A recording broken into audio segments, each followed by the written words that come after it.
안녕하세요. 안중찬 목사입니다. 오늘 성경 읽기 본문은 누가복음 4장 1절부터 21절까지의 말씀인데요. 1절부터 13절까지의 말씀을 중심으로 나누어 보고자 합니다. 오늘 본문에서는 예수님께서 사탄의 시험을 받으십니다. 자신의 어떤 연약함이나 실수보다는 하나님께서 예수님이 공생의 사역을 시작하기 전에 최종 테스트를 하는 일종의 시험이라고 보시면 되겠습니다.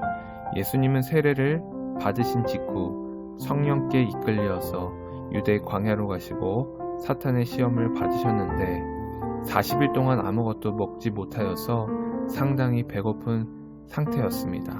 이러한 예수님께 사탄이 시험합니다. 만약 예수님이 하나님의 아들이라면 이 돌들을 명하여서 떡덩이가 되게 하라는 것이죠.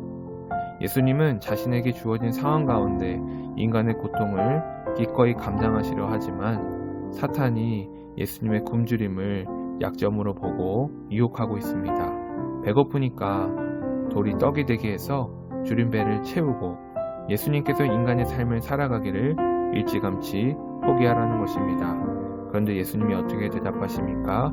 사람이 떡으로만 살 것이 아니라고 합니다. 다른 복음서의 내용을 참고해 보니까 하나님의 입으로부터 나오는 말씀으로 우리는 삶을 살아야 한다는 것입니다.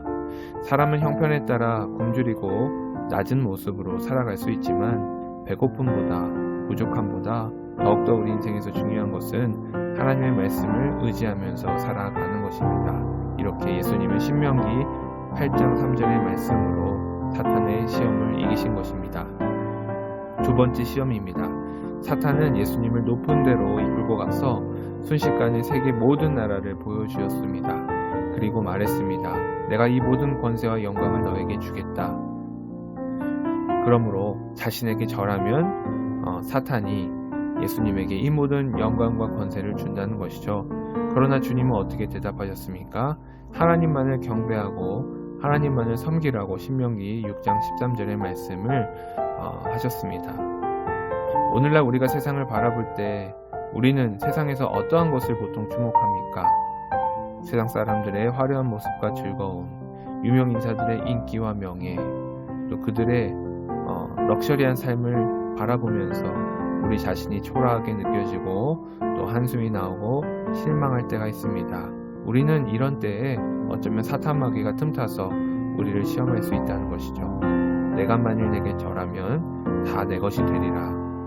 어떻습니까? 우리가 사실 기회가 없어서 그렇지 만약 일확천금을 얻는다고 한다면 그리스도인의 양심을 한 번쯤 여러 번 충분히 버릴 수 있지 않을까요? 자, 이제 세 번째 시험입니다. 사탄이 예수님을 이끌고 예루살렘 성전 꼭대기에 세우고 말합니다. 내가 만일 하나님의 아들이어든 여기서 뛰어내리라. 하나님이 천사들을 시켜서 예수님을 지키도록 한다는 것이죠. 네가 하나님의 아들이라는 것을 스스로 증명해 보라는 것입니다. 사탄의 의도는 무엇인가요? 과연 하나님 아버지께서 예수님을 정말 사랑하는지 예수님 스스로 의심해보고 시험해보라는 것이죠. 예수님이 어떻게 대답하십니까? 주 너의 하나님을 시험하지 말라. 이렇게 세 번째 시험이 우리에게 주는 교훈하는 바는 무엇입니까? 하나님이 살아계시고 나를 정말 사랑한다면 증거를 주세요. 내가 잘 살게 해주세요. 이런 식으로 우리가 조건부로 하나님을 신앙하며 우리가 뭔가 하나님께 맡겨놓은 빚이 있다는 것을 달라는 것처럼 살아갈 수가 있다는 것입니다. 그러나 예수님께서는 하나님을 믿고 끝까지 신뢰하기로 했으니 어떤 어려움이나 유혹이 다가올지라도 당당하십니다. 주 너의 하나님을 시험하지 말라.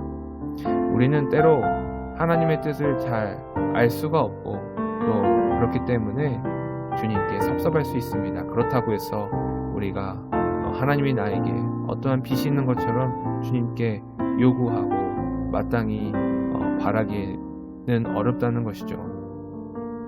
누구든지 나를 따르거든 자기를 부인하고 자기 십자가를 지고 나를 따르라.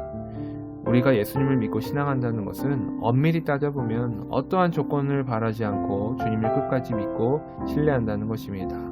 그래서 우리들의 삶의 눈높이를 낮춰야 합니다. 우리는 가능한 한 가장 높은 것을 취하고 가장 좋은 직장에 들어가고 수단과 방법을 다 동원해서 가장 좋은 대학에 들어가는 것을 원하고 바라고 있지 않습니까? 또한 우리의 인생을 통해서 가장 좋은 것을 취하려고 합니다. 포기가 안 되는 인생을 살아가곤 합니다. 그런데 우리 주님은 어떻게 살아가셨습니까? 자신의 모든 능력과 권세, 그 기회들을 다 내려놓고 그저 하나님께서 인도하시고 이끄신 대로 삶을 살아가셨던 것이죠. 우리들의 인생에서 우리들의 능력과 권세를 100%, 200%, 300% 누리는 인생이 아니라 우리는 예수님처럼 우리들의 기회, 우리들의 권세, 우리들의 기득권이라면 내려놓고 오히려 믿음을 지키고 오히려 그리스도의 양심을 지키며 살아가는 우리 모두가 되기를 주님의 이름으로 축복합니다. 기도하겠습니다. 하나님, 그렇습니다. 우리 주 예수님께서 살아가시던 그 인생은 주어진 능력과 권세와 환경을 다 누리려는 것이 아니라 평범한 삶을 택하셨고, 평범한 삶이 결코 보잘것없는 삶이 아니라 오히려 비범한 삶으로 많은 사람들을 구원의 길로 인도하시는 삶을 살아가셨습니다. 우리도 예수 그리스도의 삶을 담고 따라가게 하여 주시옵소서. 감사드립니다. 예수님 이름으로 기도합나이다. 아멘.